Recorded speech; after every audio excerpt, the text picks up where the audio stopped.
बोलो विष्णु भगवान की जय। पाठ पूजा चैनल में आज हम वरुथिनी एकादशी कथा सुनेंगे।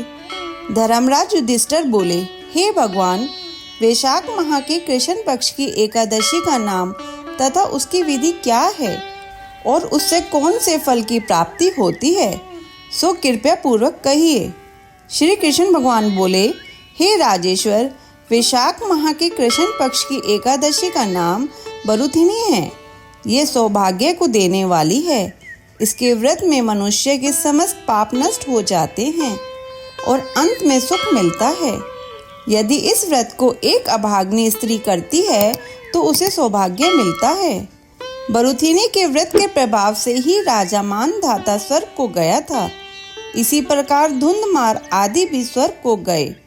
वरुथिनी एकादशी के व्रत का फल 10 सहस्त्र वर्ष तपस्या करने के फल के बराबर है।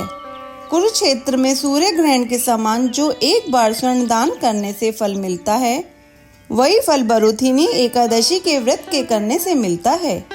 वरुथिनी एकादशी के व्रत से मनुष्य इस लोक और परलोक दोनों में सुख प्राप्त करते हैं और अंत में स्वर्ग को जाते हैं।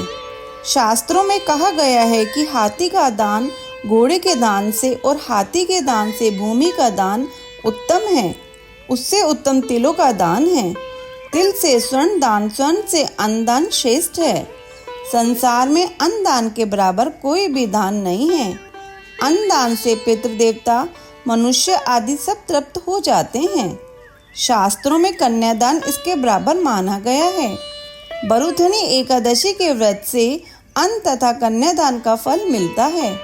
जो मनुष्य लाभ के वश में होकर कन्या का धन ले लेते हैं, वे प्रलय के अंत तक नरक में पड़े रहते हैं या उनको अगले जन्म में बिलाव का जन्म ग्रहण करना पड़ता है।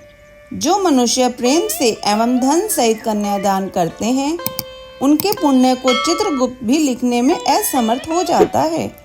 जो मनुष्य इस वरुथिनी एकादशी का व्रत करते हैं, उनको कन्यादान का फल मिलता है। वरुथिनी एकादशी का व्रत करने वाले को दशमी के दिन से निम्नलिखित 10 वस्तुओं को त्याग देना चाहिए।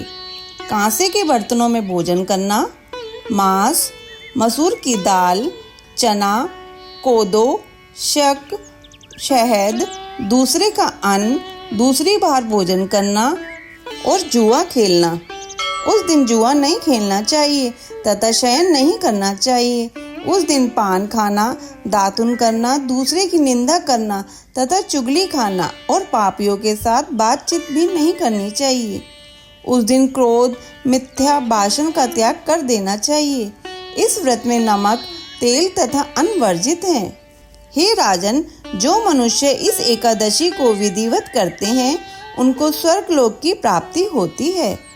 इस व्रत के महात्म्य को पढ़ने से 1 सहस्त्र गोदान का फल प्राप्त होता है। इसका फल गंगा के स्नान करने के फल से भी अधिक है। बोलो विष्णु भगवान की जय।